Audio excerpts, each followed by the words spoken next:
Hi, my name is Saurabh, and I will be talking about a work on auxiliary tasks of point goal navigation.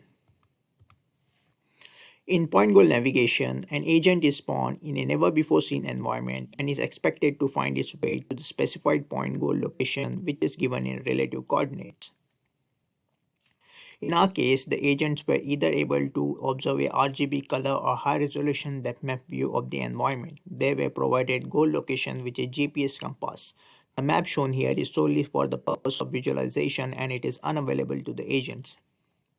The current state of the art for training point goal agents, DDPPO, is slow to train, taking millions or even billions of steps to reach optimal performance. We show that agents trained with our auxiliary task can achieve a significant speedup. Let us see the agent architecture.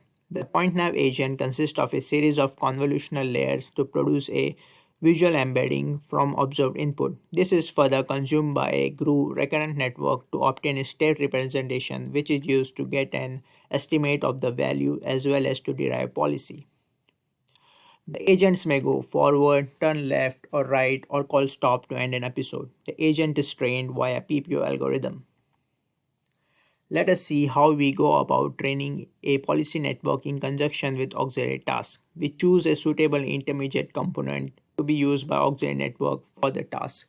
Thus, the agent is trained to learn a common representation that minimizes both the policy as well as auxiliary loss. It is important to know that the auxiliary network is not part of the agent architecture during inference. Let us see our three auxiliary tasks: quantized depth prediction, inverse dynamics, and remaining path length prediction.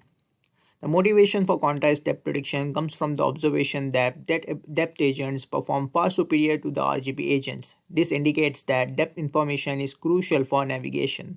The auxiliary network used the spatial convolutional features from the RGB input to predict depth map. For our next auxiliary task, inverse dynamics, we train the network to capture the transition dynamics of the environment. For this, auxiliary network tries to configure the action taken by the agent to transition to the next position. For our final auxiliary task, that is remaining path length prediction, we try to teach the agents to make decisions taking longer range navigability into consideration. Specifically, we train the common representation to embed the knowledge of shortest geodesic distance to the goal by predicting it using an auxiliary network. We design auxiliary networks for each task that rely on different inputs from the base model. For more details, please see our paper. In order to build the indoor simulation environment for our experiments, we use Habitat Simulator with Gibson dataset. We build our agents on top of the existing code base and compare the results with the baselines. We report two metrics. A navigation episode is considered successful if the agent is within zero point 0.2 meters of the goal when it issues the stop action.